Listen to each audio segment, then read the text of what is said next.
de Deus ao mundo, mostrando desde o princípio do mundo que Deus nunca deixou a humanidade sem o testemunho dele.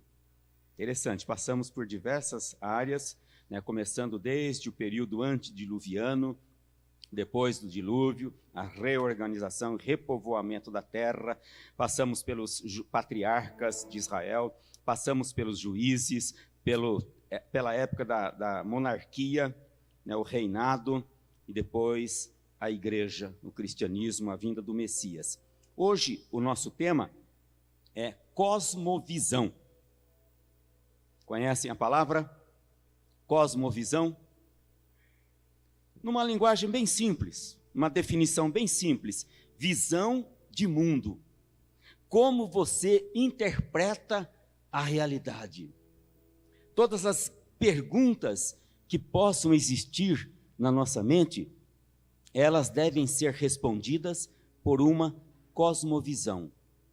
Esse termo, cosmovisão, ele não nasce na teologia, ele nasce na filosofia, particularmente na Alemanha. E hoje é um termo usado no mundo todo. Então, de forma prática, para vocês entenderem, eu vou pedir que alguns aqui respondam algumas perguntas. Na área da epistemologia, eu vou usar alguns termos diferentes, que são termos técnicos, mas eu vou traduzir. Epistemologia, teoria do conhecimento. Tudo que se pode conhecer a respeito de diversos assuntos. Então, se eu perguntar para você, Gilmar, Deus existe? Por que você acha que Deus existe?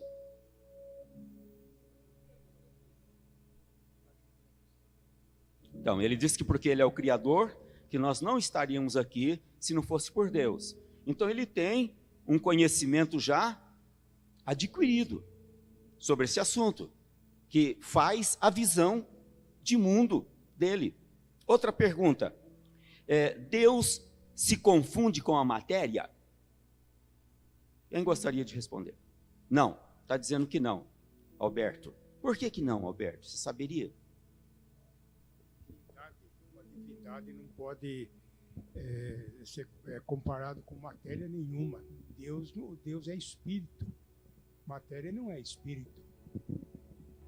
Muito bem, olha só. Então, Deus é espírito. A Bíblia afirma isso. Matéria é matéria. Ok? Outra pergunta. Deus é um ser pessoal? Sim ou não? O que você acha? Como que você responderia?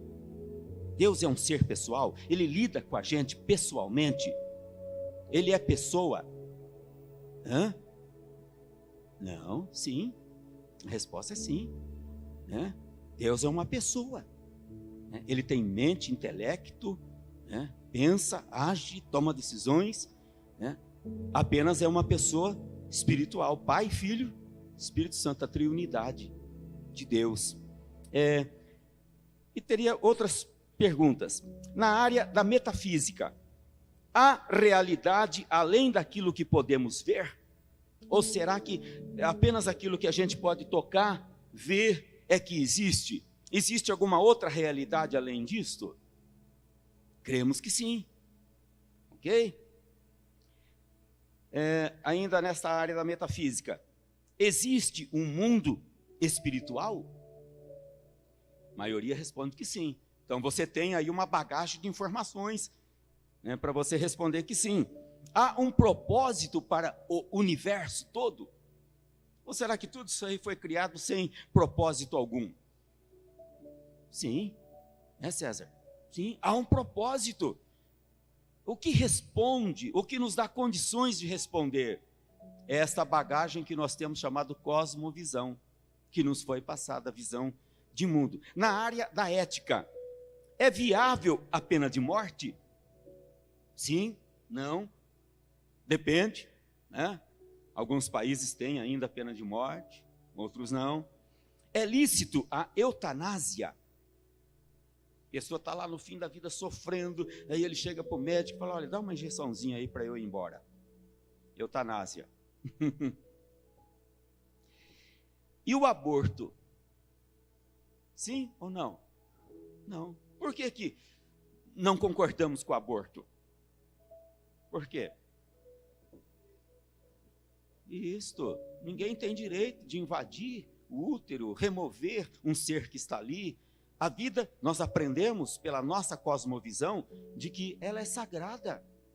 A vida é santa, dada por Deus. Na área da antropologia, o ser humano é apenas matéria? É só isso aí que você está vendo? O corpo só? Não.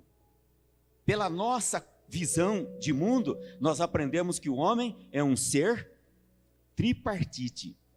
3 partes. A parte mais profunda, espírito, aquela que veio de Deus. A outra, alma, emoções, sentimentos. A outra, o corpo. Ok? Ainda nessa área, existe vida após a morte? Sim. Alguns acham que não. Certo? Existe grande parcela aí da humanidade que diz, não, morreu, acabou tudo. Okay? É visão de mundo dele. A cosmovisão que ele seguiu mostrou para ele que não existe nada, que morreu, acabou tudo. A cosmovisão cristã diz que não. Ok? Então, a resposta a estas perguntas e muitas outras que nós fizemos aqui determinam a visão de mundo de uma pessoa. Ou seja, um conjunto de crenças e valores. Então, cada um de nós tem dentro de si um conjunto de valores e crenças, costumes, práticas, hábitos. Alguns aqui ainda têm o hábito, quando vai dormir, a bênção, pai, a bênção, mãe, não é assim? Está acabando isso aí, né? Mas ainda tem isso aí. De onde que veio isso? Olha, lá na sua casa pratica isso ainda, tá certo? Ok, esse costume já vem, da cultura judaica. Pedir a bênção a seus pais. A Bíblia, já no Gênesis, mostra os patriarcas, Jacó abençoando seus filhos. Olha aí, orando e abençoando seus filhos. Então, uma definição aqui de cosmovisão é de um autor, John MacArthur. Ele diz assim: cosmovisão é uma visão de mundo que cada pessoa possui. Ela abrange a gama de suposições, convicções e valores por intermédio dos quais alguém tenta entender e dar sentido ao mundo e à vida. Okay? Então, a cosmovisão se propõe a responder todas as perguntas, sejam elas existenciais ou não. Então, uma cosmovisão completa vai dar a resposta para todos os questionamentos. Vejamos o exemplo bíblico do apóstolo Paulo frente à cultura da sua época. Eu vou pedir para alguém abrir Atos capítulo 17, verso 28 a 30.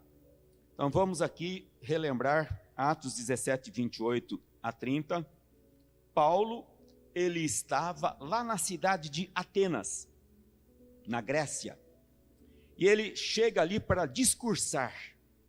E tem lá muitos nobres filósofos que estão ali. E quando ele está lá ministrando, a Bíblia relata que os filósofos epicureus e estoicos começaram a contender com ele. Ora, veja, Paulo trazendo ali para eles um discurso e eles refutando o discurso. Então, a pessoa que vai ler agora, você observa que coisa interessante. Vai mostrar ali alguns pontos de crença deles e Paulo ministrando para eles, rebatendo, vamos dizer, aquelas crenças que são colocadas ali. Atos 17, 28, 30. Quem gostaria de ler? Aqui o Marcos levantou a mão primeiro. Então leia para nós em voz alta. Só um minutinho, pastor, que eu esqueci óculos. 28, né? porque nele vivemos e nos movemos, existimos, como também alguém dos votos poetas disseram, pois somos também sua geração. 29. Sendo nós geração de Deus, não havemos de cuidar que a divindade seja semelhante ao ouro, ou à prata, ou à pedra, esculpida por artifício e imaginação dos homens. Mas Deus, não tendo em conta tempos de ignorância, anuncia agora a todos os homens em todos os lugares que se arrependam. Isto. Agora vamos entender um pouquinho aí, alguns pontos desses 3 versos que foram lidos aí. Então, o apóstolo Paulo, logicamente, ele conhecia a cultura da sua época, e ele podia citar, né, de memória, como ele citou aqui no verso 28. Verso 28, ele cita um poeta conhecido da época, poeta e filósofo, chamado Cleantes de Assos.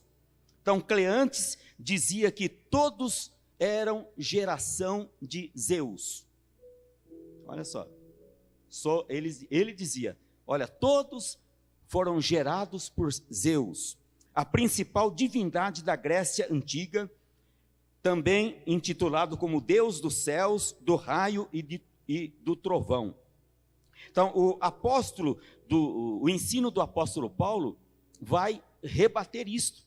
Ora, Cleantes diz que todos nós fomos criados por Zeus. Então, ele vai rebater. O verso 24, olha aí nesse texto, o que diz aí o verso 24.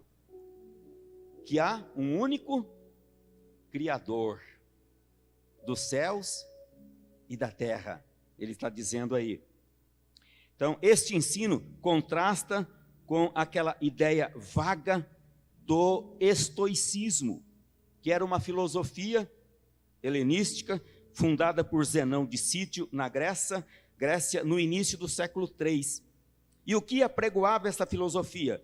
Que o universo era governado pela razão, que eles chamavam de logos, um princípio divino que permeava tudo. É isso que eles ensinavam. Existe um princípio, um logos, né, que permeia tudo, que está em tudo, né, misturado com tudo. Então ele não fala de um Deus pessoal que está fora da matéria. Ele fala de um princípio, apenas uma força governando o universo. Então uma pessoa naquela época que seguia essa filosofia, né, uma pessoa estoica, não se deixava levar por crenças e paixões. É como se ela tivesse acima de todas essas crenças de criação, de Deus, né? Apenas acreditava num princípio que governava tudo. No verso 30, Paulo ensina que Deus é um ser pessoal, que exige arrependimento. Então olha aí o verso 30. Alguém novamente leia em voz alta o verso 30.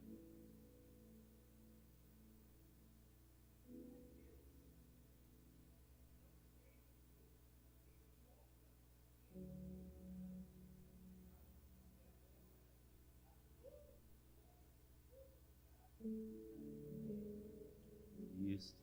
Deus, não levando em conta o tempo da ignorância, anuncia agora a todos os homens que se arrependam. Por quê? Porque haverá juízo. Então Paulo, ele está combatendo também uma outra filosofia da época, epicurismo. Notem que o versículo anterior citou que os filósofos estoicos e epicureus estavam ali combatendo Paulo. Então Paulo aqui está combatendo o ensino do epicurismo. Esse sistema filosófico, bem popular na época, era a doutrina do filósofo grego Zenão de Cítio, da Grécia, em Atenas, século III.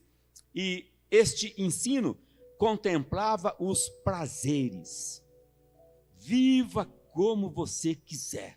Seja feliz, aproveite, vamos dizer, mas mantenha uma certa moderação.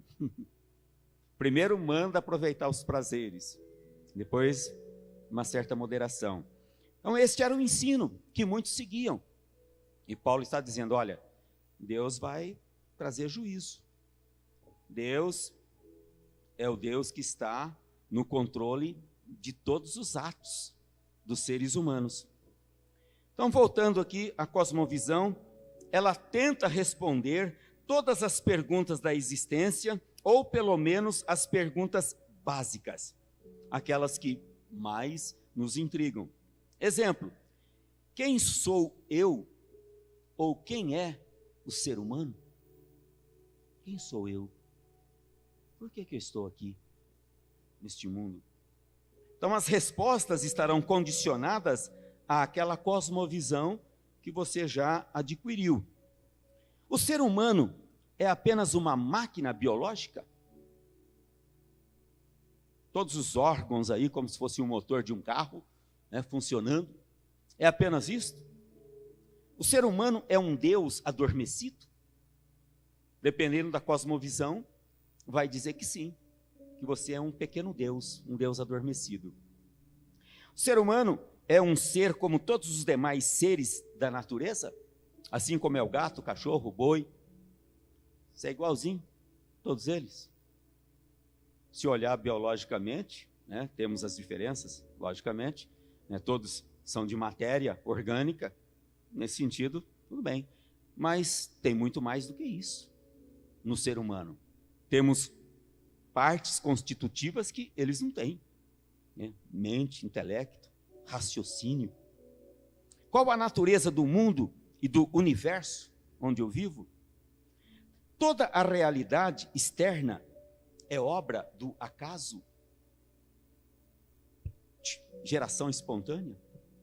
Tudo apareceu, tudo bem organizadinho, certinho.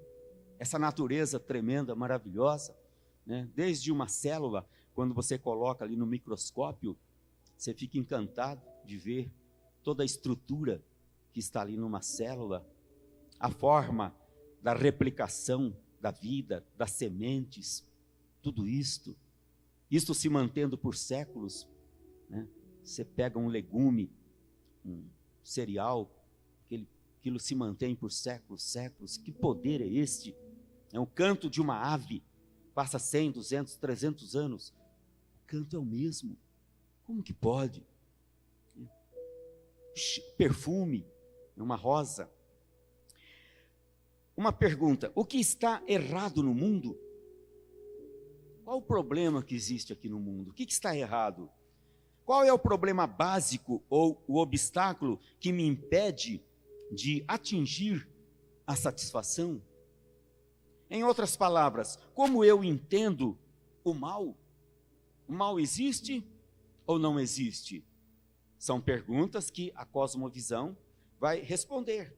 Exemplo, questão do mal, se você pegar um ensino chamado panteísmo, a palavra pan significa tudo, teísmo se refere a Deus. Então o panteísmo, ele vai dizer que o problema da humanidade é amnésia metafísica. Ele se esqueceu de que é um Deus. O mal não é moral. O mal não se chama pecado. Isso é o que o panteísmo ensina. Então, milhões pegaram essa visão de mundo. Não existe pecado, não existe queda, não existe erro, né? O problema é que nós nos esquecemos de que nós somos um Deus. Isso ficou adormecido em nós. Será isso? A cosmovisão cristã não vai dizer isso. Deus, na revelação da sua palavra, vai dizer o mal que entrou no mundo chama-se pecado, desobediência. O homem desobedeceu aos preceitos de Deus, infringiu uma lei de Deus. E como consequência, o pecado entrou no mundo, e com o pecado entrou a morte. E a morte passou a todos os homens. É isso que a nossa cosmovisão cristã vai nos ensinar. Pergunta, qual a solução? Ou como é possível vencer esse impedimento à minha realização? onde eu encontro a salvação? E aí, dependendo da cosmovisão, você vai ter uma maneira de agir. Então, algumas, né, dessas cosmovisões vão dizer, olha, para você conseguir a sua salvação, você tem que realizar muitas penitências. Eu assisti um ritual chamado Taipuswan, na Índia. A pessoa já estava com as costas toda dilacerada, sangrando, porque ele ficava com aquele reio, o reio tinha umas lâminas na ponta, e ele ia ali se martirizando. Por que aquilo? Porque a cosmovisão dele ensinou para ele que a maneira dele se aperfeiçoar, a maneira dele se purificar e conquistar a salvação era procedendo dessa forma. Mas não vai muito longe. Você pega aqui alguns segmentos de religião e você vai ver os ensinos com relação a esse ponto, a salvação. Existe até aquela máxima, sem as boas obras, sem a caridade, não há salvação. Você já ouviu isso? Já. É verdadeiro segundo a cosmovisão bíblica? Não. A Bíblia diz que a salvação está numa pessoa, em Cristo Jesus. Só Ele é o Salvador, só Ele pode conceder a salvação. Mas então não devemos fazer boas obras? Devemos sim. A Bíblia diz que nós fomos salvos para as boas obras. Entende a diferença? Não salvo pelas boas obras, mas salvos por Cristo para realizar boas obras. Então, se a pessoa não entra pelo caminho, pela porta estreita, chamada Cristo Jesus, aquele que morreu, derramou seu sangue para salvar, e ela apenas acreditar que realizando boas obras ela vai ser salva, ela poderá partir deste mundo perdida. O que acontece quando uma pessoa morre? O corpo fica ali, acabou tudo? Extinção, aniquilamento? Não. Pelo menos a cosmovisão cristã diz que não acabou. Existem também alguns grupos, até chamados de cristãos, que vão apregoar aniquilamento. Morreu, acabou tudo. A pessoa reencarna pela cosmovisão cristã? Não existe reencarnação. Ok? O espírito fica vagando e às vezes vem falar com os familiares? Não. Olha aí, quanto ensino que você vai vendo aí que não está de acordo com a Bíblia, com a cosmovisão cristã. Pelo contrário, a Bíblia diz que está colocado uma grande barreira entre os vivos e aqueles que partiram. E que não há esse retorno. Mas pastor, teve uma sessão, veio ali o espírito da pessoa, mas falou tudo certinho. Não era o espírito da pessoa. Era espírito outro, que a Bíblia também chama de espíritos do mal, demônios, que se apresentou ali, falando tudo, inclusive pormenores da vida da pessoa. Quando a pessoa morre, vai para o purgatório. O que é o purgatório? Um lugarzinho cheio de pulgas? Não, né? E as pulgas ficam lá beliscando. Não é. Lugar de purgar, lugar de se desfazer ali dos seus erros cometidos. A Bíblia apresenta o purgatório? Não. Foi doutrina criada aqui por homens religiosos, mas não faz parte da nossa cosmovisão cristã. Como sabemos o que é certo e o que é errado? Ou não sabemos? Não há certo ou errado? Será que há certo e errado? A noção de certo ou errado é imposta pela cultura ou não? A noção de certo ou errado está baseada em pressuposições absolutas ou tudo é muito relativo? Hoje não se aceitam mais os absolutos. Deus trabalha com absolutos e não com relativos. Esse que é o grande problema nosso hoje, que a nossa sociedade hoje acha que, olha, tudo é relativo, ninguém pode dizer que há uma verdade estabelecida. Ora, não existiria forma de termos uma verdade estabelecida se essa verdade não viesse do próprio Deus. Se ela fosse apenas pressuposições de filósofos e homens, não teríamos segurança para se estabelecer uma verdade. Mas a Bíblia, ela é revelação. E alguém disse, mas pastor, a Bíblia não foi escrita por homens? Sim, cerca de 40 homens escreveram o que está aqui. Mas o que diz a Bíblia? Homens santos escreveram por inspiração divina. Deus inspirou e revelou aquilo que deveria ser norma para nós. Aquilo que nós jamais saberíamos se não fosse revelado por Ele. Aí está a grande diferença. A cultura, segundo o Pacto de Lausanne, é um sistema integrado de crenças sobre Deus, a realidade, significado da vida, valores sobre o que é verdadeiro, bom, bonito, normativo, costumes de instituições que unem a sociedade e lhe proporcionam um sentido de identidade, dignidade, segurança, continuidade, pois são exatamente esses fundamentos e valores que Satanás trabalha por destruir. Satanás é contra Deus. Satanás é contra a palavra de Deus. Satanás é contra os princípios deixados por Deus aqui para a nossa felicidade, para a boa vivência em sociedade, em família. Satanás luta e trabalha para destruir tudo isso e desvirtuar aqueles princípios que foram deixados por Deus aqui. Então, todos esses princípios deixados por Deus aqui é como se fosse um fundamento, um alicerce. Agora, o que acontece quando os fundamentos começam a ser corroídos, começam a ser destruídos? O que acontece com a sociedade? Ela desmorona. Então é o filho que já não tem mais respeito para com o pai. Então o filho, a filha diz, olha, o senhor não manda em mim não. Eu faço o que eu quero e acabou.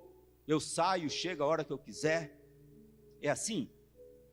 Enquanto ele está lá dentro do seu teto, pai e mãe? É assim que deve funcionar? Não. Você aprendeu que não. A Bíblia ensina, honra teu pai e tua mãe. E é um mandamento com promessa. Honra teu pai e tua mãe para que se aumente os teus dias sobre a terra. Longevidade. Eu ainda gosto de honrar minha mãe. Meu pai já partiu. Mas sempre que eu posso, eu estou ali honrando ela. E eu já não sou mais criança e nem moro mais no teto dela. Mas vou fazer isso a vida inteira. E você deve fazer também. Amém? Então são esses princípios, amados. Princípio da fidelidade. Você estabeleceu um vínculo de casamento. Seja fiel àquela pessoa. Honre a vida daquela pessoa. E tantos outros valores que nós temos, na nossa sociedade. Então, a cultura, ela é esta gama, um sistema integrado de crenças e valores. Agora, Satanás, ele quer destruir, inverter tudo isso aí. Olha o que diz Salmo 11, verso 13. Quando os fundamentos são destruídos, o que fará o justo? Quando os fundamentos são destruídos, o justo sente. E o justo vai clamar a Deus. O justo vai pedir a Deus, que Deus tenha misericórdia, para que os fundamentos sejam restabelecidos. E esta época que nós estamos vivendo, e daqui para frente, nos encaminhando para o fim, será um tempo de muito confronto com aquilo que é chamado de fundamento. Os costumes, que hoje aí fora, eles já não estão mais querendo aceitar. Eles dizem, esses costumes estão mofados. tudo isso aí está fora de moda. A Bíblia é um livro fora de moda. Ela já não responde mais a todas as questões sociais da humanidade. Seria isto verdade? Ou a Bíblia é a palavra eterna de Deus? A sociedade muda, os costumes vão mudando, mas a palavra de Deus permanece eternamente. Aquilo que Deus pensou desde o princípio, Ele continua pensando, porque o pensamento de Deus é reto, é certo, é justo, não tem erro, não está contaminado por falha, por erro. Ele nos criou e Ele sabe como nós devemos funcionar para sermos felizes. Então, toda cultura está alicerçada numa cosmovisão, a maneira de um povo ver as coisas e o mundo. Então, depende dessa cultura. Eu ouvi falar de uma cultura de esquimós, que quando chegava um visitante, era ponto de honra para aquela cultura entregar a esposa do chefe, para que o visitante passasse a noite com ela. E se ele recusasse, eles ficavam indignados, porque era uma afronta para eles. Ora, era cultura. Então, toda a cosmovisão está impregnada de dois pressupostos: filosofia e teologia. Em outras palavras, a cosmovisão providencia para nós como se fosse um mapa mental a ser seguido, e vai dar para nós as explicações sobre as várias perguntas da vida. A cosmovisão trata pelo menos de 4 questões. Primeira, a realidade do universo, a natureza e o caráter de Deus. Segundo, o que é o ser humano? Portanto, a natureza da humanidade. Terceiro, o que acontece depois da morte? E quarta, qual a base da moralidade entre os seres humanos? Existe uma norma absoluta, segura? Qual a base dessa moralidade? Então, a cosmovisão cristã, ela tem como elementos chaves 4 pontinhos. Então, se você estudar apenas esses 4 pontos, você vai poder responder todas as questões e entender a Bíblia toda. Quais são esses 4 pontos? Criação, queda, redenção, consumação. Então vamos lá, criação. Tudo que você puder saber sobre a criação, como que foi, como que se deu, o que a Bíblia diz, ok? Segundo ponto, queda. O que é a queda? Pelo Gênesis.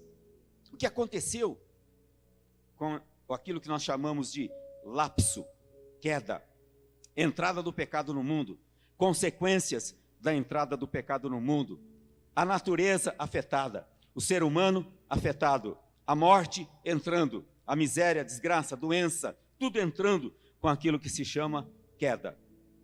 Terceiro ponto, redenção, o plano de redenção de Deus, já desde o princípio da humanidade. O que fez Deus, como pensou Deus? Deus poderia ter a opção de, quando aconteceu a queda, o pecado, já ter exterminado ali, acabou tudo ali. Porque o salário do pecado é a morte, então já merecia a morte de imediato, acabou. Encerra o projeto. Deus não fez isto, mas diz que Deus providenciou tudo para que houvesse uma redenção da humanidade. E último ponto, consumação, ou seja, como que tudo aqui vai findar. Como que vai acontecer isso aí? Então a Bíblia tem resposta para todos esses pontos aqui. E não são simples não, é bastante coisa para estudar. Então, em cima da cosmovisão, se alicerçam as crenças, os valores, com seus padrões de julgamento, as normas de conduta e depois as instituições. Porque as instituições também, elas têm uma baliza, elas se normalizam em cima daquilo que eles acham que é certo e aquilo que eles acham que é errado. Todas as instituições estão aí. E há leis. Você sai na rua, tem lei de trânsito. A lei de trânsito diz, olha aqui, você pode correr só até 110. E aí passa lá no radar, você está a 130, você vai ser multado, porque você pecou, você transgrediu, né, a lei. Então, na história, diversas culturas produziram diversas visões de mundo. Então, nós temos aí pelo menos 3 dessas visões que impactaram a civilização. A indiana, cosmovisão indiana. A maior parte daquele mundo ali oriental aderiu à cosmovisão indiana. Então, a base da cultura oriental. Temos a semítica judaico-cristã, que é a base da cultura ocidental, e nós estamos aqui no Ocidente. Então, a base de toda a nossa cultura veio da cosmovisão judaico-cristã. E nós tivemos também a grega. Então, nos dias do apóstolo Paulo, por exemplo, todos os apóstolos do início da igreja, né, o que impactava o mundo, pelo menos naquela região, era a cosmovisão grega. Então, vamos ver aí as implicações dessas 3 cosmovisões. Da cosmovisão semítica ou judaica cristã, nós temos, na área da religião, monoteísmo. O que é monoteísmo? Crença em um único Deus. Mono, teísmo, Deus. Então, um único Deus. Não é assim que nós cremos e aprendemos? Ora, só existe um Deus, né? Cremos em Deus Pai, Filho, Espírito Santo, um único Deus que se manifesta em 3 pessoas, não são 3 deuses, não é triteísmo, é monoteísmo, um único Deus. Nós temos também o ensino da providência, ou seja, meio pelo qual Deus governa todas as coisas no universo. Nós temos a revelação, palavra, cremos que veio de Deus, revelação. Nós temos a redenção, nós temos os conceitos de pecado, graça, proibição da magia, da astrologia, da relação com os mortos, da idolatria e os conceitos de ressurreição, anjos, espírito. Então, tudo isto da cosmovisão judaico-cristã. Na área da cultura, Dia de Ações de Graças, faz parte dessa cosmovisão. Páscoa, todo mundo aí comemora a Páscoa. Natal, todo mundo comemora Natal, pelo menos o mundo ocidental. Ora, de onde veio isso aí na cultura? Veio, né, dessa cosmovisão judaico-cristã. Nós temos na área também da cultura as universidades. Sabia que a cosmovisão cristã, judaico-cristã, sempre privilegiou o conhecimento? E foram ali, principalmente, os monges que estabeleceram as primeiras universidades no mundo. E hoje nós temos aí grandes universidades que começaram, inclusive, com homens tementes a Deus, como Harvard, por exemplo, um pastor. E hoje, totalmente secularizada e que batalha contra princípios divinos e da cultura judaico-cristã. Na área social, conceitos de família tradicional, conceitos de amor, perdão, generosidade, propriedade privada e tantos outros aí na área social. Por que que somos assim? Por que que pensamos assim? Por que que privilegiamos a família tradicional? Por que que somos resistentes a outros modelos de família? Por que que ainda na nossa consciência vem aquele senso de que, olha, o que é certo é o homem, a mulher e sua prole. Isto é o correto, é o lógico, é aquilo que Deus planejou para que funcionasse desse jeito, né? Pensamos ainda assim. Na área da economia, conceito de trabalho, a Bíblia fala do trabalho. Paulo diz que quem não trabalha também não deve comer. Olha só como que ele é duro ali. Né? Quem não trabalha, não quer trabalhar, também não coma. Pronto. Paulo ensinou isso. Fala da meritocracia. Algo tão hoje discutido aí. Ora, se você tem mérito, você deve receber pelo mérito. Se trabalhou, é direito seu receber o salário. Né? Agora, hoje se apregoa o coletivismo. Né? Vamos repartir tudo. Tanto quem fez, quem não fez, tem o mesmo direito. Você lutou para ter sua casa, né? Aí de repente o outro pensamento diz, não, você não pode ter uma casa, vamos dividir tudo. Com aquele que nunca quis fazer nada, que é o preguiçoso, que é o vagabundo, nunca se esforçou por nada, então você pega a sua casa e divide com ele. Seria certo esse princípio? É isso que a cultura judaico-cristã ensina? Não. A cultura cristã judaica ensina você se esforçar, você trabalhar. Leia lá Provérbios. Vai ter com a formiga, ó preguiçoso, olha para os seus caminhos e ser sábio. Então a formiga sendo colocada ali como exemplo, fazendo provisão para o tempo do inverno, guardando ali, né, os seus materiais para que depois ela possa se alimentar. Então na área da economia, trabalho, meritocracia. Na área jurídica, leis que protegem a vida, protegem a propriedade, as relações de trabalho. Então toda esta visão de mundo veio da cosmovisão judaico-cristã. Agora vamos pensar um pouquinho nos dias do apóstolo Paulo e dos dias da igreja primitiva. Haviam ali muitos costumes também. E eles estavam alicerçados aonde? Na cosmovisão grega. Então, cosmovisão grega diz assim: o destino do homem é determinado pela vontade dos deuses. Ora, eles acreditavam assim: o destino do homem é determinado pelos deuses, muitos deuses, o panteão grego com muitos deuses. Eles é que vão determinar. Você vai ser um infeliz na vida, você é um desgraçado.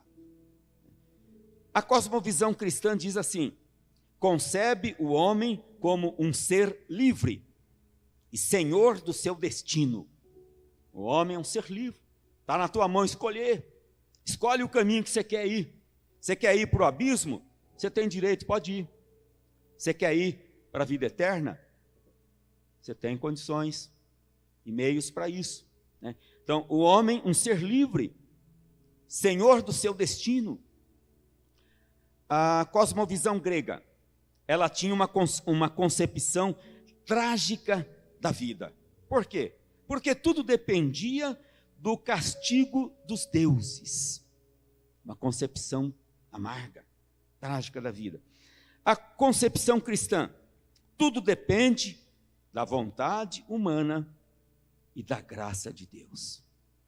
E até hoje ainda. Tudo depende da sua vontade, seu esforço e a bênção de Deus. E é isso que nós buscamos, não é? Senhor, me abençoa, Senhor. Abre, Senhor, o caminho, abre as portas, Senhor, me abençoa. Então não há aquela concepção trágica da vida. Há uma autora, Marilena Chauí, no seu livro Convite à Filosofia, editora Ática, ela dá exemplos de incompatibilidade entre a cosmovisão grega e a cristã. Então ela diz assim: para os gregos, o mundo é eterno. Para os cristãos, o mundo foi criado por Deus, a partir do nada, e terminará no dia do juízo final. Não é assim que nós aprendemos? Tudo foi criado por Deus e um dia tudo vai ter fim. A Bíblia diz que os elementos ardendo se fundirão. Agora, para os gregos, não. Tudo é eterno. Para os gregos, a divindade é uma força cósmica, impessoal. Para os cristãos, Deus é pessoal. Um Deus que interage com a gente. Um Deus que tem capacidade, inclusive, de ouvir o nosso grito de socorro, a nossa oração. A pessoalidade de Deus, e não apenas como uma força que se move no universo. E esses conceitos, eles estão misturados aí também, até hoje. Você pega um grupo, por exemplo, hoje aqui, chamado Testemunho de Jeová. Testemunho de Jeová diz que Deus é uma força. O Espírito Santo é a força ativa de Deus. Que força? Uma força tem personalidade? Tem mente? Tem coração, sentimentos? Não. Força é força. Bota a mão ali. Ali tem energia, tem força. Será que isso aí é Deus? Não. Então o Espírito Santo não é força ativa. O Espírito Santo é uma pessoa da triunidade de Deus. Para os gregos, o homem é um ser natural, dotado de corpo, alma, possuindo uma parte superior e imortal que é o intelecto ou razão. Para os cristãos, o homem é um ser misto, natural por seu corpo, mas sobrenatural por sua alma imortal. Então, o corpo morre, volta para o pó, diz a Bíblia. O espírito sobe para Deus, porque veio de lá. Né? Essa é a grande diferença. Para os gregos, o conhecimento é uma atividade do intelecto. Para os cristãos, a razão humana é limitada e imperfeita, incapaz de por si mesma e sozinha alcançar a verdade. Por isso, Deus nos mandou a revelação. Porque por nós mesmos, nós não alcançaríamos esta verdade.